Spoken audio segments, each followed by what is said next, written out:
얼마 전에 그 흥미로운 영상을 봤는데요. 한 실험자가 있는데 3년 전에 어느 논에서 흙을 퍼왔어요. 이렇게. 그래서 용기에 담가뒀어요.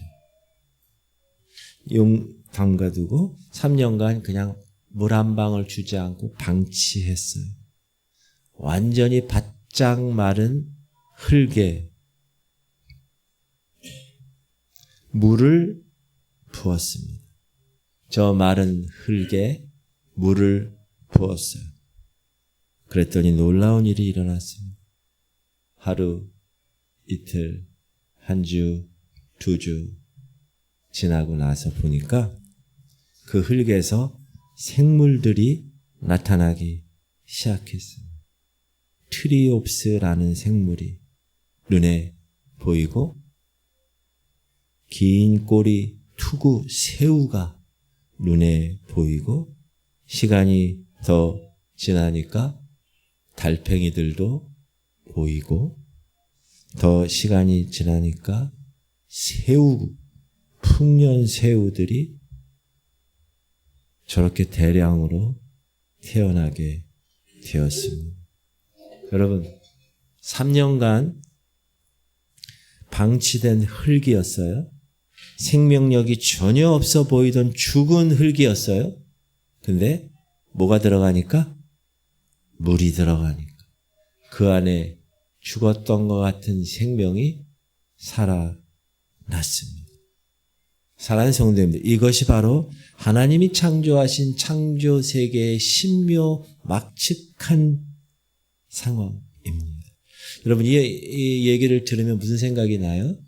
에스겔 37장에 마른 뼈다구, dry bones, 마른 뼈다구들 환상이 떠올랐어요.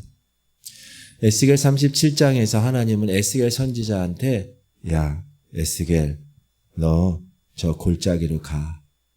거기에 마른 뼈들이 있을 거다. 그렇게 명령해서 가는 거예요. 시작. 여호와께서 권능으로 내게 임재하시고 그의 영으로 나를 데리고 가서 골짜기 가운데 두었는데 거기 뼈가 가득하더라. 나를 그 뼈 사방으로 지나가게 하시기로 본즉 그 골짜기 지면에 뼈가 심히 많고 아주 말랐더라.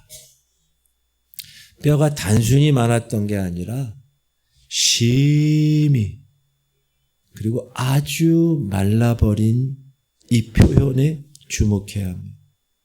생명력이 전혀 없는 거예요.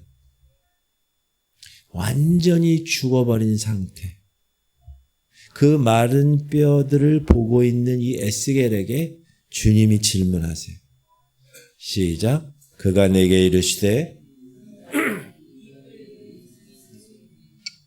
따라합시다. 인자야, 이 뼈들이 능히 살 수 있겠느냐? 여러분, 이 질문은 단순히 그 당시에 하나님의 선지자 에스겔에게만 던져진 질문이 아닙니다. 지금 이 시대에도 동일하게 하나님 말씀하십니다. 지금 이 시대 생기를 잃어버린 교회들, 생명력을 잃어버린 성도들, 공중권세 잡은 흑암의 권세가 가득한 이 땅을 향하여 던지시는 질문. 인자야, 이 메마른 뼈와 같은 교회, 이 메마른 같은 성도들, 흑암 권세가 가득한 이 나라가 능히 살 수 있겠느냐? 동일하게 질문하십니다. 우리 한국은 저희 아버님 시대는 일제 때 태어나셔서 일본 이름을 가지시고 우리 엄마 아버지 둘이서 말씀하실 때 일본 말로 말씀하세요. 일본 이름 갖고 그렇게 살았던 우리 한국 역사. 구한말과 일제강점기 시대를 보낸 이 땅의 교회와 성도들. 정말 가장 메마른 시기를 보낸 그런 시대 사람들입니다. 시대적으로 아무 소망이 없고 일본이 강제로 우리나라 침탈해서 교회 다니는 사람들 다 죽이고 자신들의 신사를 참배하도록 강요하고 그래서 그 신사참배가 우상숭배라고 거부한 그런 목사들, 그런 교인들은 다 죽어야만 됐고, 거기에 신사는 우상이 아니야. 그래서 신사참배를 한 우리 한국 교단들, 나중에 물론 회개했지만 그런 시대, 일제에게 나라를 뺏겼고 아무 소망이 없고 예수 그리스도 이름 때문에 많은 이들이 비참하게 죽었던 나라입니다. 이 땅 소망도 없었어요. 이 땅 살아가는 교회 성도들 더욱더 소망이 없어 보였어요. 바짝 마른 뼈 같은 그런 암흑기를 보내고 있었던 그 시대. 그러나 하나님은 그 암흑기 같은 시대에 있었던 이 한국 땅을 신실하게 기억하시고 역사하셨습니다. 어떻게 역사하셨어요? 나라를 세우실 때 민족 33인 중에서 대다수가 기독교인, 대다수가 그리스도인이었어요. 그래서 그들이 합쳐서 이 나라를 세우셨어요. 그리고 이 나라의 주님의 몸된 교회를 통해서 마른 뼈와 같은 이 땅과 이 교회와 이 성도들에게 하나님의 생기를 불어 넣으셨어요. 그래서 70년대, 80년대, 60년대를 포함해서 하나님은 이 나라를 강하게 역사하셔서 교회를 하나님의 큰 군대가 되게 만드셨어요. 아멘. 그 군대가 세상을 변화시켰고 가족들을 변화시켰고 이 나라를 변화시켰고 우리는 53년 6.25 전쟁 그때 국민소득하고 지금 국민소득하고 완전한 차이. 지금은 36,000불 선진국이 되었어요. 그런데 말입니다. 지금 이 시대는 어떻게 되었습니까? 그렇게 우리 어머니 아버님 시대 때 그렇게 자녀들 이끌고 마룻바닥에서 교회에서 그렇게 애통하고 기도했던 그 모습, 그렇게 강력했던 큰 군대의 사기는 다 어디 갔습니까? 다니엘서에 자기 하나님을 아는 백성은 강하다, 자기 하나님을 아는 백성들은 용맹을 떨치리라 말씀하셨는데 그 용맹은 다 어디로 가고 그 군대의 정체성은 다 어디로 갔을까? 다 잃어버리고 등 따스고 배부르니까 이제 하나님 없이도 살 수 있다고 이 땅의 교회들이, 이 땅의 성도들이 진정한 군대가 아니라, 무장한 군사들이 아니라 아픈 환자들만 우글거리는 시대가 되었습니다. 교회 안에서 훈련받고 세상으로 나가는 그런 생각이 이제는 없어졌어요. 이제는 교회에서 이런 말을 합니다. 저 상처받았어요. 저 위로받아야 돼요. 나한테 이 정도 대접은 교회에서 당연히 해줘야 되는 거 아니에요? 교회가 나한테 관심을 계속 가져야 되는 거 아니에요? 내가 이렇게 아픈데 무슨 헌신이에요? 이렇게 앓는 소리만 내는 환자들로 가득한 하나님의 군대가 아니라 병원이 되어버린 시대가 되었습니다. 그러나 사랑하는 성도님들, 기억해야 될 것이 있어요. 우리가 기억해야 될 것이 뭐냐? 연약한 건 우리들이지 하나님은 절대 연약하지 않으시다는 것입니다. 할렐루야. 주님은 강하십니다. 그렇기 때문에 비록 오늘 마른 뼈 시대와 같은 이런 소망이 끊어진 시대에 살고 있는 것 같지만 이렇게 황량하고 메마른 영적 상태, 에스겔 선지자 같은, 그러나 그 마음을 품고 그 가슴 아픈 심정으로 그 애통해하는 마음으로 나라를 보면서 기도하는 저와 여러분들이 있기에 이 나라는 희망이 있는 줄 믿습니다. 하나님은 지금도 여러분에게 질문하고 계세요. 사람마, 이 뼈들이 능히 살 수 있겠느냐? 이 한국 교회와 이 한국 성도들이 능히 살 수 있겠느냐? 그럴 때 에스겔이 대답한 것처럼 우리는 이렇게 대답해야 됩니다. 주님께서 아십니다. 이 말은 내가 잘 몰라서 하는 질문이 아니에요. 대답이 아니에요. 이렇게 고백하는 거예요. 주님, 제 눈이 보기에는 가능성 1%도 보이지 않습니다. 상식적으로 불가능합니다. 어떻게 이 메마른 뼈가 다시 살아나겠습니까? 절망밖에 보이지 않습니다. 시간도 희망도 하나도 보이지 않습니다. 그러나 주님은 모든 것을 하실 수 있습니다.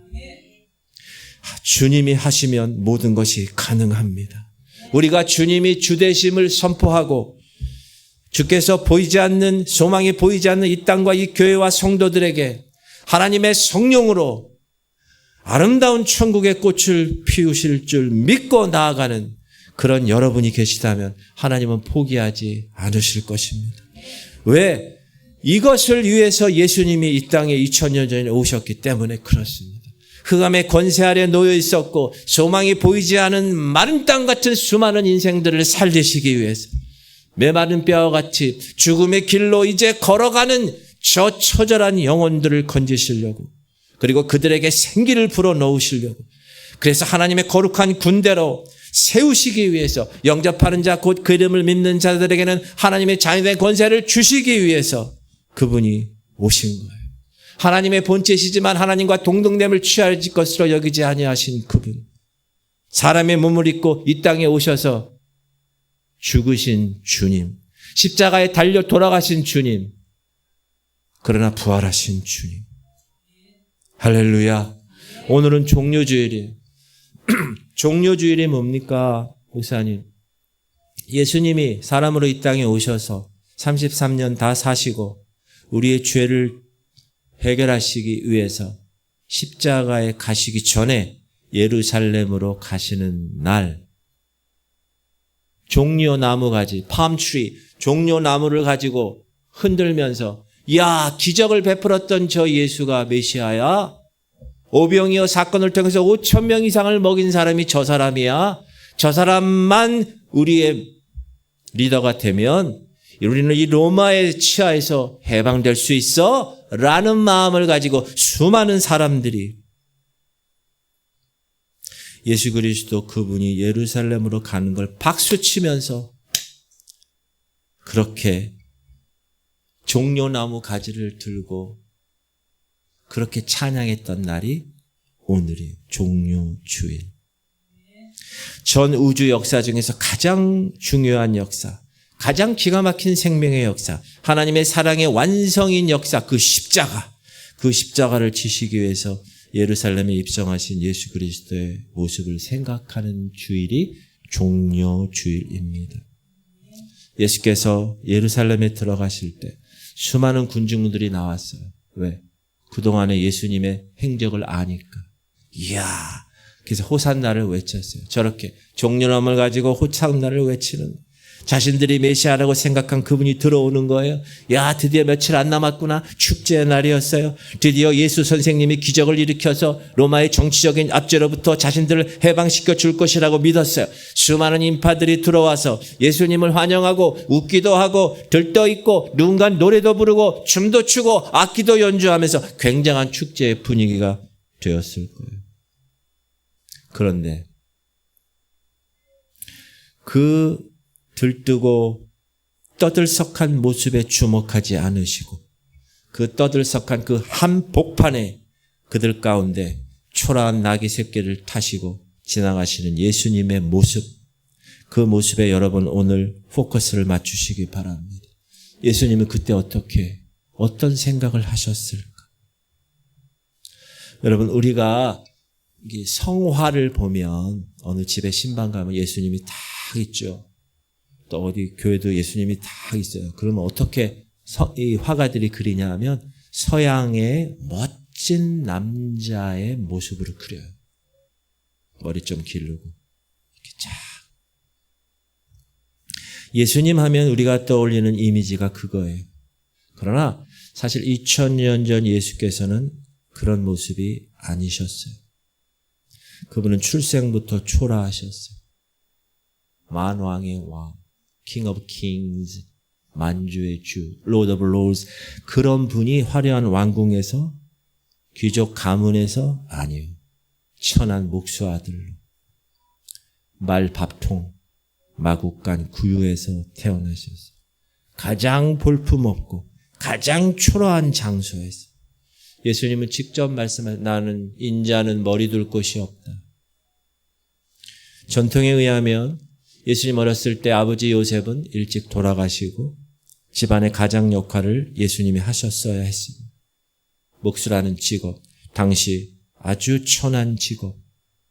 그러나 그렇게 사시다가 3년간 공생애 하시면서 제대로 된 거처를 누리시지도 않으시고 그냥 순회하시면서 제자들과 함께 그렇게 사셨습니다. 그 모습을 이사야 선지자는 정확하게 이렇게 예언합니다. 그는 주 앞에서 자라나기를 연한 순 같고 마른 땅에서 나온 뿌리 같아서 고운 모양도 없고 풍채도 없은즉 우리가 보기에 흠모할 만한 아름다운 것이 없도다. 풍채도 없어요. 예수님은 아마 키도 크지 않으셨을 거예요. 아주 조그마셨을 거예요. 고운 모양도 없어. 예수님은 잘생기지 않으셨을 거예요. 어떻게 보면 노숙자 모습처럼 보였을 수 있어요. 우리가 보기에 흠모할 만한 아름다운 것이 하나도 없는 모습. 그 모습이 예수님의 모습이에요. 예수님은 개선 장군처럼 로마의 개선 장군처럼 커다란 백마를 타고 화려한 마차를 타고 그렇게 지나가지 않으셨어요. 아주 초라한 나귀, 그것도 새끼 한 마리, 그것도 겉옷을 사람들이 위에 올려놔 줘서 그 위에 앉으시고 초라한 나귀를 그냥 타고 지나가셨어요. 아름다운 장식에 화려하게 수놓은 옷도 입지 않으셨어요. 그냥 광야에서 지내면서 뒹굴면서 지냈던 그 옷 하나 걸치고 그냥 지나가셨어요. 그날 나귀를 타고 가시는 예수님의 표정은 어떠하셨을까요? 상상해 보세요. 여러분, 수많은 사람들이 들떠서 소리 지르고 호산나 호산나 외치고 있는 그 축제 분위기에 예수님도 함께 들떠서 취해 계셨을까요? 자신을 환영하는 사람들을 통해서 여러분, 대통령 저 어렸을 때는 교복 입고 카터 대통령, 포드 대통령 오면 그 코스, 청와대 가는 그 코스 있죠. 제가 환일중학교 나오고 경성고등학교 나왔는데 거기 굴레방 딸이 거기에 태극기 들고 미국 국기 그러면 그 대통령하고 같이 있는 사람들이 어떻게 하는지 알아요? 교황 보셨어요? 교황? 그 방탄차 타고 여러분, 예수님이 지금 수많은 사람들이 호산나 호산나 하며 외치고 있는 그 축제 분위기에서 함께 들떠서 손 들고 이렇게 하셨을까요? 그렇게 하지 않았을 것입니다. 예수님은 그 가운데 지나가실 때의 표정은 그 어느 때보다 더 진중하셨고 그 어느 때보다도 무거우셨을 것입니다. 사람들은 환호하고 있는데 예수님의 얼굴은 전혀 밝지 않으셨을 것입니다. 질문 드립니다. 왜 그러셨을까? 예수님은 자신을 향해 환하여오던 저 사람 많은 사람들이 단 며칠 만에 입장을 바꿔서 예수님 자신을 십자가에 매달아 죽이라. Crucify him. 십자가에 매달려 죽여. 그렇게 무섭게 외쳐대는 군중이 된다는 사실을 이미 아셨기 때문에 그렇습니다. 여러분이 예수님이라면 여러분 그렇게 다른 사람들을 막 환영하는데 여러분 마음은 어떻겠어요? 저들이 이제 나를 십자가에 죽일 텐데. 질문 드립니다. 여러분, 예수님이 죽음을 대하실 때 어떠셨을까요? 아주 의연하셨을까요? 우리는 죽는 것을 무서워하죠? 어떤 죽음이든지 죽음 앞에서는 두려움이 있지 않습니까? 목사님, 예수님 하나님이니까 죽음 따위는 아무렇지도 않으셨지 않을까요? 아닙니다. 예수님은 십자가 지는 그것, 겟세마네 동산에서 땀이 피가 되면서 될 정도로 간절하게 이렇게 고백하셨어요. 조금 나아가사 얼굴을 땅에 대시고 엎드려 기도하여 이르시되 내 아버지여, 만일 할 만하시거든 이 잔을 내게서 지나가게 하옵소서. 이 잔이 뭐예요? 십자가의 잔. 그러나 나의 원대로 맛이 없고 아버지의 원대로 하옵소서. 얼마나 마음이 괴롭고 힘드셨든지 제자들에겐 이렇게 얘기합니다. 이에 말씀하시되 내 마음이 매우 고민하여 죽게 되었으니 너는 여기 머물라 나와 함께 깨어있으라 하시고. 예수님은 죽음 앞에서 절대로 의연하지 않으셨어요. 너무너무 힘드셨어요. 왜? 죄는 없으시지만 우리랑 똑같은 성정을 가지신, 육체를 가지신 분이셨기 때문에. 그래서 예수님도 이 죽음을 받아들이시는 것이 너무 벅차셨어요. 너무 어려우셨어요. 그 죽음으로 향해 들어가는 것이 오늘 예루살렘 입성입니다. 예루살렘에 들어가시는 목적이 뭐예요? 다른 목적이 아니라 따라합시다. 죽으러 들어가시는. 여러분 이렇게 생각해 보세요. 어린 양 한 마리가 이제 죽임을 당하기 위해서 도살장으로 끌려가는 양이야, 양. 어미 양도 아니고 어린 양, 순한 양. 양은 얼마나 온순해. 어린 양은 얼마나 더 온순하고 힘이 없을까요? 목이 잘려 죽임을 당한 도살장으로 끌려가는 저렇게. 저 어린 양은 자신의 죽음을 직감합니다. 가고 싶지 않은데 끌려가고 있는 것. 주변에서는 근데 그 어린 양을 두고 축제를 즐기고 있는 것. 호산나를 외치고 있는 것. 여러분, 예루살렘 성 입성에 대한 이야기를 여러분이 오늘 종료주일을 통해서 묵상을, 예수 그리스도의 죽음을, 예수 그리스도의 그 고난을 묵상한다면 우리는 쉽게 호산나 호산나 죽임 당한 어린 양 호산나 호산나 이렇게 쉽게 찬양하기가 쉽지 않습니다. 아마도 이날은 어린 양 대신 예수 그리스도에게 수도 있어서도 굉장히 괴롭고 굉장히 심정이 복잡한 날이 아니었을까. 지금껏 우리는 매년 이 종료주일을 보내왔습니다. 10년이면 10번, 20년이면 20번, 여러분이 30년 신앙생활 했다면 30번 매년 이 종료주일을 보내왔습니다. 매년 강단에서 목사님이 얘기하는 예루살렘 성에 입성하는 예수님 이야기를 매년 들었습니다. 그런데 지금 2026년 종료주일을 맞이하고 있는 지금 이 종료주일은 여러분에게 어떤 의미의 날입니까? 여러분 어떤 이미지로 이 종료주일이 남아있습니까? 이번 종료주일은, 오늘 종료주일은 우리 입장에서 생각해보고 해석하는 종료주일이 아니라 예수 그리스도의 입장에서 생각해보는 종료주일이 되실 수 있기를 주님의 이름으로 축복합니다. 예수님, 과연 이날 어떠셨어요? 예수님 심정이 그날 어떠셨어요?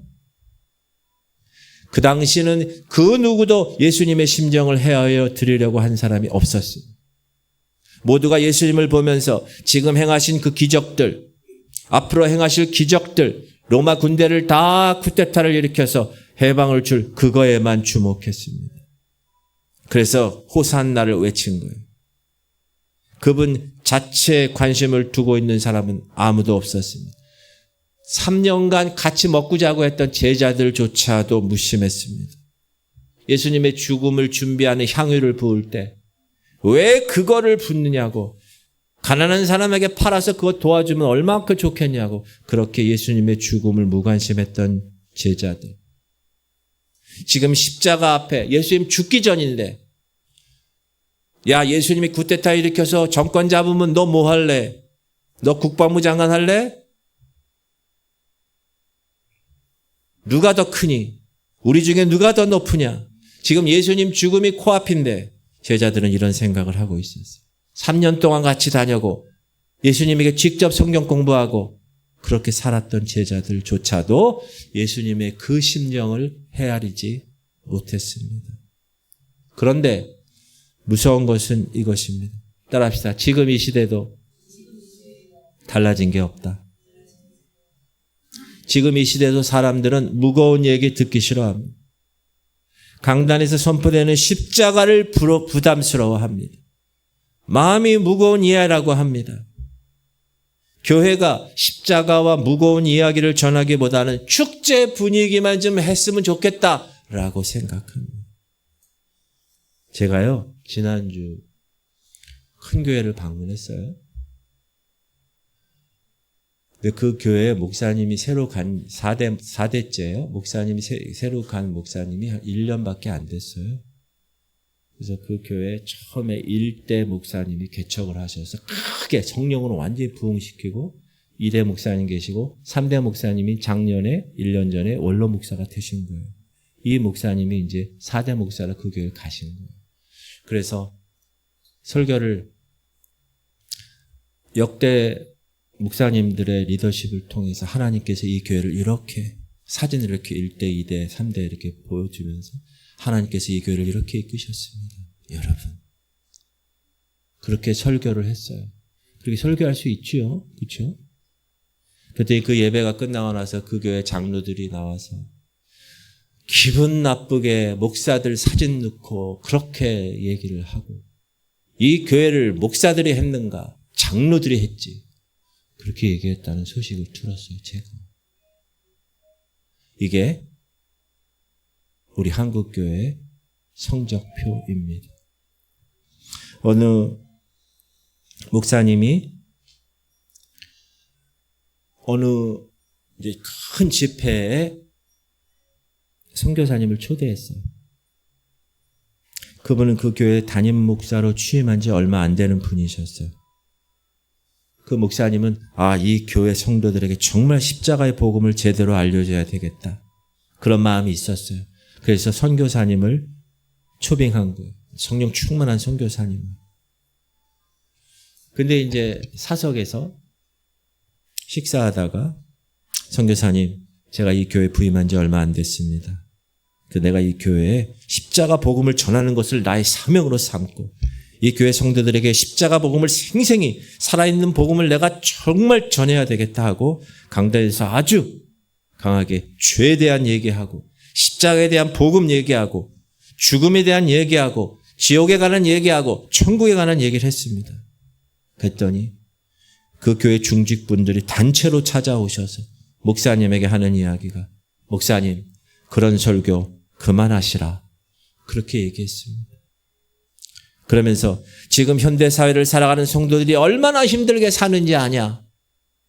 그런데 주일까지 교회 와서 그런 무거운 이야기를 들어야 되겠냐. 좀 들으면 기분도 좋아지고 좀 들으면 마음도 가벼워지고 세상살이 하는 거 힘도 좀 없고 그런 이야기를 좀 전해주면 좋지 않겠냐. 설교 주제를 좀 바꾸시오. 그런 얘기를 들었다는 거예요. 사랑하는 성도님들, 이것이 지금 우리 이 시대의 교회 성적표입니다. 하나님이 우리 교회들을 보시고 성적 매기신 성적표입니다. 무거운 것 듣기 싫어합니다. 들뜨고 분주하고 정신없는 가벼운 것. 지금 호산나 찬양하면서 축제를 했던 지금 2000년 전에 예수 그리스도 입성할 때 맞이했던 그 사람들과 동일합니다. 예수님의 그 마음에는 일체 관심이 없어요. 주님의 계획에 자기의 몸을 바쳐서 헌신할 마음은 전혀 없어요. 그냥 모든 예배라 모든 신앙이 다 나 하나, 나에게만 집중해 달라는 거예요. 호산나 외치던, 기적이 바라며 호산나를 외치던 그때 그 사람들과 예루살렘에 있었던 그 환영의 인파 무리들과 전혀 다를 바가 없는 것이다. 사랑하는 성도님들, 오늘 이 시간은 단순히 설교를 듣는 시간이 아닙니다. 그냥 우리가 지금 그냥 목사 앞에 사람 앞에 서 있는 것이 아닙니다. 분위기 앞에 휩쓸려 앉아 있는 것도 아닙니다. 지금 우리는 살아계신 하나님 앞에 서 있습니다. 하나님은 지금 이 순간 그리고 여러분의 중심을 보고 계십니다. 그래서 저는 여러분에게 묻지 않을 수 없습니다. 여러분은 왜 예배합니까? 여러분 왜 예수님 믿으세요? 왜 교회 나오십니까? 여러분의 인생의 주인은 누구세요? 우리는 입술로는 주님이라고 고백합니다. 찬양할 때는 주님만이 나의 전부라고 노래합니다. 그러나 삶의 현장으로 돌아가면 어떻습니까? 잘 되면 감사하고 안 되면 원망합니다. 손해보면 시험 들고 기도 응답 없으면 하나님을 의심합니다. 사랑하는 성도님들, 죄송합니다. 이거는 신앙이 아닙니다. 이거는 하나님과 거래하는 겁니다. 하나님, 내가 이만큼 드릴 테니 하나님도 이만큼 주세요. 이거는 하나님을 섬기는 신앙이 아니라 하나님을 이용해 먹는 겁니다. 우리가 정말 하나님을 믿는 것인지 아니면 하나님을 통해서 내가 원하는 것을 얻으려는 것인지 오늘 이 자리에서 여러분 스스로에게 진지하게 물어보셔야 됩니다. 사도 바울을 보세요. 사도 바울이 다메섹에서 예수 그리스도를 만나고 나서 그의 서신서에서 고백하고 있는 내용이 뭡니까? 예수님 만나고 나서 자신이 살아가는 삶의 목적, 삶의 이유가 이제는 내가 아니라 내 안에 계신 예수 그리스도가 되어버렸어 라고 고백하는 거예요. 시작. 나의 간절한 기대와 소망을 따라 아무 일에든지 부끄러워하지 아니하고 지금도 전과 같이 온전히 담대하여 살든지 죽든지 내 몸에서 그리스도가 존귀하게 되려 하느니 이는 내게 사는 것이 그리스도니 죽는 것도 유익하니라. 바울은 뭘 얘기하는 거예요? 나의 간절한 기대, 내가 진짜 바라는 소망은 다른 것 없어. 내 몸을 통해서 존귀한 예수 그리스도 그분이 존귀함을 받으신다면 나는 죽어도 괜찮아. 난 살아도 괜찮아. 사도 바울은 자기가 삶을 사는 이유, 자기가 복음을 전하는 목적 하나밖에 없다. 예수 그리스도 그분밖에. 그 외에는 아무것도 없다. 여러분, 어떻게 사도 바울이 이런 고백을 할 수 있을까요? 어떻게 이 고백이 부끄럽지 않게 실제로 그는 살아갔을까요? 그 삶을. 어떻게 그렇게 할 수 있을까요? 따라합시다. 사도 바울은 예수님을 실제로 만났기 때문입니다. 예수님을 실제로 만난 사람은, 정말 거듭난 사람은, real born again 크리스찬은 삶이 다릅니다. 여러분, 영국의 존 뉴턴 아시죠? 이 사람은 노예를 사고 파는 사람이에요. 아프리카 가가지고 흑인들을 물건처럼 데리고 와가지고 돈을 번 사람이에요. 돈이 그의 전부였어요. 돈으로 인한 이익이 그의 신이었어요. 근데 어느 날 폭풍우 속에서 죽음의 문턱에 이르렀어요. 하나님을 만났어요. 그리고 그의 삶은 완전히 바뀌었어요. 방향이 바뀌었어요. 목적이 바뀌었어요. 그가 섬기는 대상이 이제 돈에서 하나님으로 바뀌었어요. 그래서 그가 이렇게 남겼어요. Amazing Grace. 나 같은 죄인 살리신 그 은혜 놀라와 잃었던 생명 찾았고 Was blind but now I see. 나는 블라인드였었지만 지금은 봅니다. 사랑하는 성도입니다. 이 사람이 이렇게 할 수 있었던 이유가 뭘까요? 예수님을 만났기 때문입니다. 그의 삶이 그래서 바뀐 거예요. 사랑하는 성도들, 질문 드립니다. 여러분은 바뀌셨나요? 사람 눈치 보며 살고 내 기분 따라 신앙생활 만약에 하고 있다면 여러분은 아직 진정으로 예수님을 만나지 않을 수 있는 사람일 수 있습니다. 왜냐? 예수님 만나면 목적이 바뀝니다. 예수님 만나면 삶이 바뀌어요. 삶의 방향이 바뀌어요. 완전 유턴한 삶이에요. 제가 몇 번 소개한 시티 스터드라는 사람. 이 사람은 모든 것을 가진 사람이었어요. 영국의 유명한 크리켓 선수였어요. 대단한 명성을 가졌어요. 막대한 재산을 부모로부터 받았어요. 세상이 부러워하는 것을 다 가졌어요. 근데 그가 이렇게 얘기합니다. 예수 그리스도를 위해서 살지 않는 인생은 낭비다. 다시, 예수 그리스도를 위해서 살지 않은 인생은 낭비다. 그는 정말 다 내려놨어요. 재산을 다 포기하고 가난한 사람에게 다 나눠줬어요. 명예를 포기했어요. 크리켓 선수라는 거 다 포기했어요. 편안한 삶 포기했어요. 가만히 있어도 편안하게 살 수 있었어요. 죽을 때까지. 그러나 포기했어요. 복음을 위해서 아프리카에 갔어요. 선교 사역을 하다가 죽었어요. 이 사람이 왜 그렇게 했을까요? 예수님을 만났기 때문에 그렇게 된 것입니다. 여러분, 여러분의 신앙은 어떻습니까? 조금 더 헌신하고 조금 더 봉사하는 것으로 충분하다고 생각하십니까? 물론 그거 소중합니다. 그러나 진짜 신앙은 정도의 문제가 아니라 완전히 방향이 바뀌는 것입니다. 나는 아직도 내 인생, 내가 주인된 인생을 살고 있느냐, 아니면 내 삶에 하나님이 주인이 되어서 나의 모든 주인됨을 그분에게 이양하고 살아가고 있는 인생인가? 점검하실 수 있기를 주님의 이름으로 축복합니다. 짐 엘리엇 청년, 남미 에콰도르 아우카 부족에게 복음을 전하러 갑니다. 근데 부족의 창에 찔려 죽죠. 그의 나이 28. 한창의 나이. 그가 생전에 이런 말을 일기에 남깁니다. 잃어도 되는 것을 버려 이룰 수 없는 것을 얻는 자는 어리석지 않다. 이뤄도 되는 것을 버려 세상 것들, 이룰 수 없는 것, 영적인 것을 얻는 자는 어리석지 않다. 그래서 그는 그의 삶을 하나님을 위해서 헌신했습니다. 어떻게 짐 엘리엇이 그럴 수 있을까요? 예수님을 만났기 때문입니다. 할렐루야. 여러분은 지금 무엇을 붙잡고 있어요? 돈입니까? 자존심인가요? 이만하면 됐어. 안정감입니까? 아니면 다른 사람의 인정입니까? 물론 나쁜 게 아니에요, 그런 게. 그러나 그런 것들 붙잡다가 영혼을 잃어버린다면 어떻게 하겠어요? 땅의 것 붙잡느라 하늘의 것을 놓친다면 손해 아니겠어요? 하나님이 오늘 말씀하십니다. 나는 진짜인가? 주님이 여러분에게 묻는 거예요. 너 왜 나를 믿니? 지금 여러분이 1대1로 하나님이 여러분에게 묻는 거예요. 너 왜 여기서 예배하고 왜 나를 믿고 신앙생활하니? 이 땅에서 복받기 위해서? 이 세상에서 잘 되기 위해서? 아니면 예수 그리스도 한 분 때문인가? 사랑하는 성도님들, 정직하게 점검해 보실 수 있길 바랍니다. 하나님 앞에서는 포장이 필요 없어요. 하나님 우리의 겉모습 보지 않으세요. 우리의 중심을 보세요. 오늘 이 시간 성령께서 여러분의 마음을 두드리고 계십니다. 그 음성을 외면하지 마시길 바랍니다. 지금 이 자리에서 내려놓으세요. 여러분의 인생을 내려놓으세요. 여러분의 계획, 여러분의 욕심, 여러분의 자존심 내려놓으세요. 그리고 바울처럼 고백하세요. 내게 사는 것이 그리스도입니다. 이게 신앙의 출발점입니다.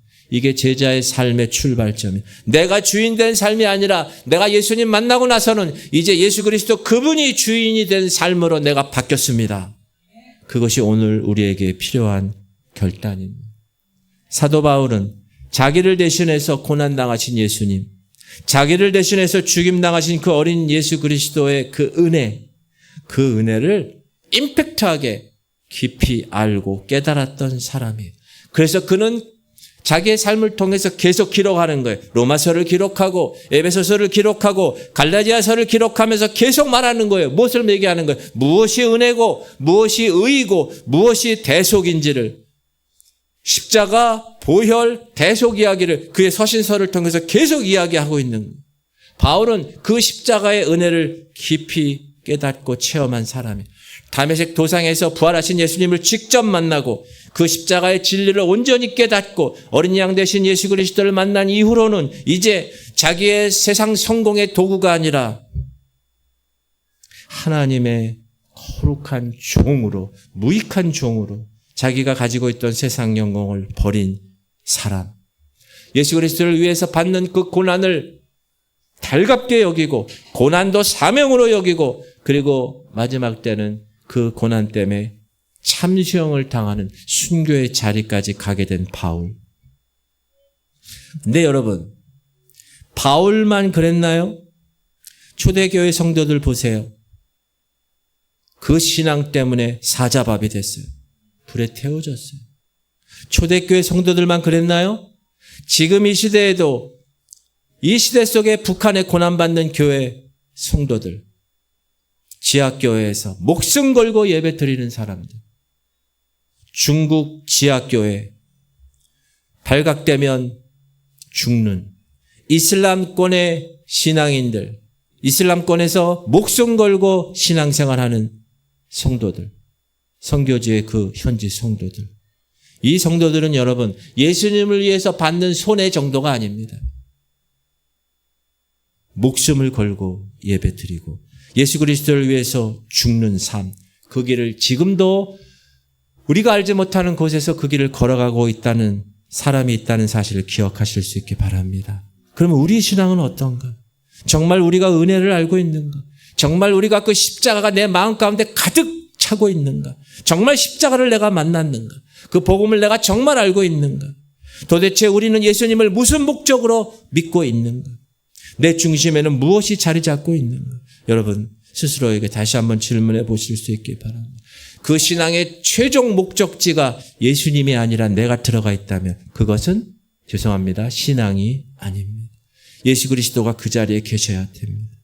혹시 여러분 스스로를 위해서, 혹시 여러분의 번영을 위해서, 혹시 여러분의 성공을 위해서, 혹시 여러분의 부귀영화를 위해서 지금 예수님을 이용하고 있지는 않으십니까? 아니면 내가 그리스도를 위해서 나의 생명을 다 드리는 그런 삶을 살고 있는가? 오늘 예수 그리스도 그분, 입성하는 그분을 보면서 군중들은 호산나를 외쳤어요. 호산나가 무슨 뜻이냐? 이 뜻이에요. 시작. 여호와여 구하옵나니 이제 구원하소서. 주님 우리를 구하소서. 이게 호산나예요. 수많은 군중들은 메시아가 왔기 때문에, 기적을 베푸는 그 사람이 왔기 때문에 이제는 자기들을 로마에서 구원할 거라고 기대했어요. 맞습니다. 예수님 우리를 구원하기 위해서 오셨어요. 그러나 군중들이 생각하는 구원과 예수님이 생각하는 구원은 하늘과 땅만큼 차이가 다릅니다. 군중들은 정치적인 구원, 물질적인 구원, 병든 몸으로부터의 구원을 바랐습니다. 그러나 예수님은 그런 구원을 주시러 오신 분이 아니에요. 예수님은 저주와 죄와 사망으로부터 우리를 구원하시려고, 지옥 권세로부터 우리를 구원하시기 위해서, 천국에 보내시기 위해서 이 땅에 오셨다는 거예요. 지금 이 시대도 마찬가지예요. 여러분, 신앙을 빙자한 미신이 얼마나 많습니까?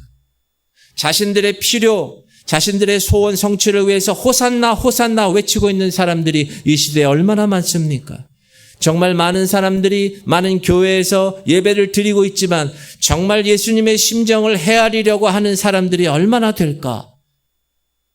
지금 십자가를 치는 그 절박함을 가지고 예루살렘 성으로 가는 그 예수님의 마음을 헤아리는 사람이 얼마나 많을나. 오늘 종료주일을 보내면서 예수님 마음이 어떠하셨을까 헤아려 보시는 여기 앉아 계시는 여러분들 되시기를 주님의 이름으로 축복합니다.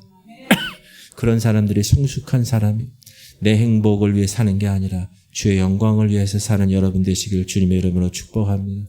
사랑하는 지구촌 성결교회 성도 여러분, 오늘은 종료주일입니다. 그리고 오늘 이후에 일주일간 고난주간입니다. 바라기는 예루살렘 성에 입성하시는 예수님의 모습을 진지하게 생각해 보시길 바랍니다. 이날의 광경을 여러분 상상해 보세요. 요란하게 환호하는 군중들 속에서 깊은 고독과 고통을 느끼셨을 예수님의 모습. 사람들은 환호하고 있는데, 축제 같은 분위기인데, 종려나무 가지를 가지고 호산나를 외치고 있는데, 예수님은 행색이 너무 초라하시고 마음이 너무 괴로우셔요. 그리고 이날뿐만 아니라 이제 금요일날 십자가에서 죽으시기까지 하루하루 지나는 것이 예수님이 보내셨던 이번 주간의 날들입니다. 이 고난주간, 십자가 달리시기 전까지 예수님이 보내셨던 그 시간, 예수님의 그 심정이 어떠했는지 한번 헤아려 보실 수 있는 여러분 되시기 바랍니다. 제가 설교 처음에 3년 된 마른 흙에서 물을 부었을 때 생명이 없는 것 같은 그곳에서, 다 죽은 것 같은 그곳에서 생명이 생겼다는 말씀을 드렸어요. 예수님이 십자가에서 채찍질 당하시고 양손과 양발에 대못을 박히시고 머리에 가시관을 쓰셔서 피를 흘리시고 로마 병정에 창에 옆구리 찔려서 흘리신 그 피, 여러분 그 피가 생명력을 잃어버리고 바짝 말라버린 메마른 흙과 같은 저와 여러분의 영혼 가운데 그 피가 떨어지면 주님의 생기가 우리 안에 다시 살아나게 되는 그런 놀라운 일이 일어날 줄 믿습니다. 사랑하는 성도님들, 왜 예수님이 이 땅에 오셨습니까? 왜 예수님이 예루살렘 성에 나귀 새끼를 타고 들어가셨습니까? 따라합시다. 저와 여러분을 위해서, 살리기 위해서. 우리는 영적으로 이미 죽은 자예요. 죄와 허물로 이미 죽은 자였어요. 근데 이제는 그 피로 인하여 다시 살게 되었습니다. 살게 된 것은 예수님이 대가를 치르셨기 때문에 내가 받아야 할 저주의 그 죄와 허물의 죄의 삭은 사망이에요. 우리는 죽어야 되는 존재예요. 그러나 예수님이 그 죽음을 다시 대신 받으시고 예수님이 우리가 받아야 할 저주 받으시고 우리가 치러야 할 고통 다 치르시고 우리가 받아야 할 상처 다 받으시고 우리가 흘려야 할 피, 죽어서 흘려야 할 피를 예수님이 대신 흘리셔서 예수님이 그 값을 다 치러주셔서 우리가 살아난 것입니다. 할렐루야. 다 눈을 감아주시기 바랍니다.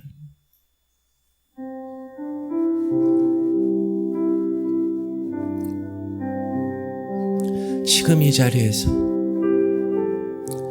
여러분 인생을 내려놓으십시오. 내 욕심, 내 자존심 다 내려놓으세요. 사도 바울이 고백한 것처럼 내게 사는 것이 그리스도입니다. 이렇게 신앙의 출발점으로 시작하시길 바랍니다. 내가 주인된 삶에서 이제 예수님 그분이 나를 살려주셨으니 내 생명을 다시 한번 주셨으니 난 이후의 삶은 내가 예수님을 주인된 삶으로 모시고 살겠습니다. 이렇게 결단하셔야 돼요. 오늘 종료주일을 통해서 여러분 십자가의 그 고통과 예수님의 그 마음을 본격적으로 묵상하시길 바랍니다. 여러분 이번 한 주간 절제하세요. 금식할 수 있는 분은 금식도 하시고